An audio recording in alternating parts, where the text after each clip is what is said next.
În partea de apus a Atonului, la o distanță de 45 de minute de mers de la țărmul mării, se află Catunachia. Acolo viețuia pe atunci și vestitul isihast, starețul Calinic, 1853-1930, un mare nevoitor care ajunsese la o înaltă măsură de sfințenie. Către acest deosebit isihast s-a îndreptat tânărul Francisc, împreună cu părintele Arsenie. L-au prins în perioada cea mai înfloritoare a vieții sale duhovnicești. Pe atunci avea 67 de ani. Mai târziu, starețul Iosif îl descria astfel: este un ascet desăvârșit, zăvorât de 40 de ani, se îndeletnicea cu lucrarea minții, desfătându-se de mierea dragostei dumnezeiești și făcându-se astfel și altora de folos. Acesta a gustat dulceața răpirii minții. Cu toate acestea nu învăța pe ucenicii săi rugăciunea minții, deși era un adevărat ascet și părinte purtător de Dumnezeu. Totuși nu a vrut să transmită și altora experiența sa.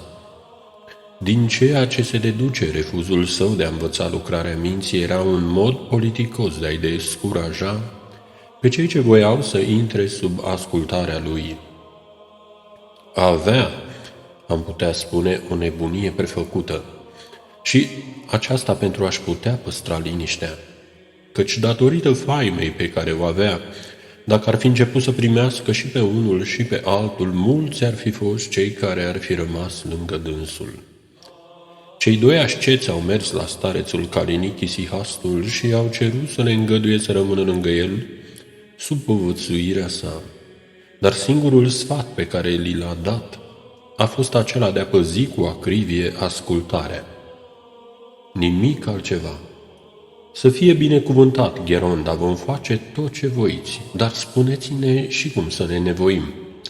Iar acel mare ascet le-a răspuns: și dacă eu vă învăț arta mea și voi vă veți îndulci de mierea isihiei, atunci de treburi cine se va îngriji? Și atunci ce să facem? Acum veți face ascultare.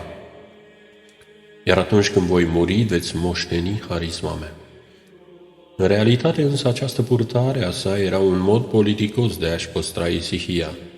Starețul Calinic prefera să nu primească ucenici, ca să nu aibă griji și răspândire. Toți cei care au aflat harul cunosc de câtă pază, acrivie și neîmprăștiere este nevoie.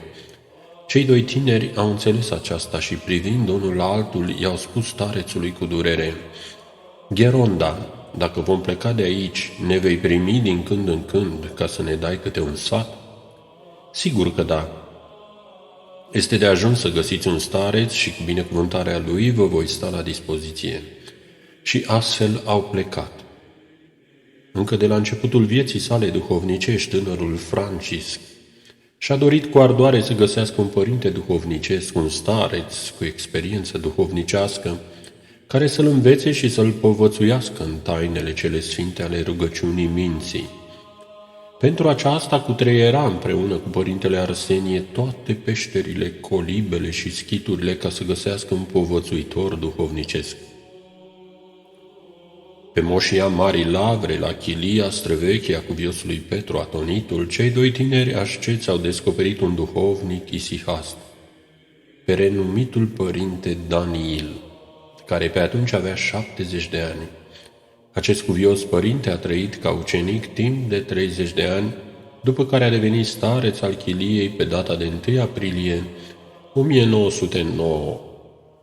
Din nefericire cunoaștem foarte puține despre acest mare părinte atonit, fiindcă trăia ascuns și în mare smerenie.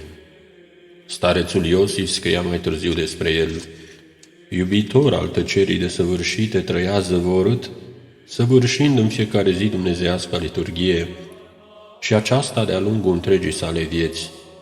Deși avea 60 de ani, nu voia să treacă nici măcar o singură zi fără să slujească Sfânta Liturghie. Chiar și în postul mare, săvârșea în fiecare zi liturghia mai înainte sfințită. A liturghisit până în ultima zi a vieții sale când plin fiind de zile s-a săvârșit fără să bolească câtuși de puțin. A dormit prin anul 1929 la vârsta de 75 de ani. Liturghia pe care o săvârșea ținea întotdeauna 3 ore și jumătate sau 4, fiindcă nu putea rosti ecfonisele din pricina lacrimilor. Tot din cauza mulțimii lacrimilor se muia întotdeauna pământul dinaintea sa.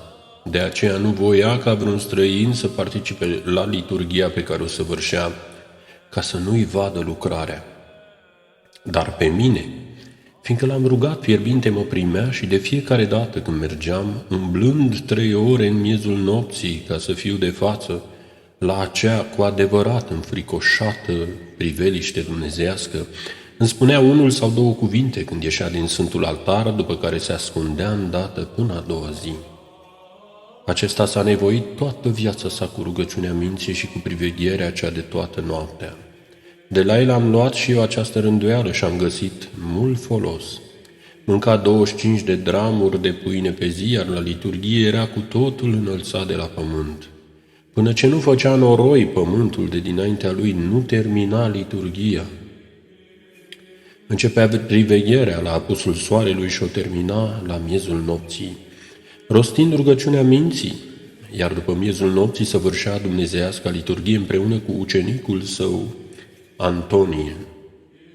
Din cauza tăcerii, a izolării și a faptului că nu primea pe nimeni la liturghie, mulți îl socoteau înșelat. Dar pururea pomenitul știa ce face. Pentru aceasta și primea clevetirile în tăcere și cu smerenie. Într-adevăr, la dumnezeiasca liturghie trăia multe stări cerești. Odată când trebuia să liturghisească și nu avea psalt, s-au arătat ctitorii mănăstirii Viru, Sfinții Ioan, Eftimie și Gheorghe, și l-au ajutat. Atât de mult trăia harul dumnezeiesc încât trebuia să treacă o oră ca să poată să-și revină din acea stare de care se învrednicea la dumnezeiasca liturghie. Și de îndată ce își revenea, mergea la chilia sa ca să continue și acolo să verse lacrimi ore întregi. Marea sa umilință, plânsul său tăcut, care adeseori devenea o adevărată tânguire, era o priveliște cu adevărat plină de folos pentru tânărul Francisc și pentru părintele Arsenie. Și fiindcă văzuse că Francisc era vas al alegerii, a primit să asculte gândurile celor 2 asceți după Sfânta Liturghie. Ca să nu piardă timpul la mărturisire, le citea singur gândurile și le răspundea cu 2-3 cuvinte pline de har.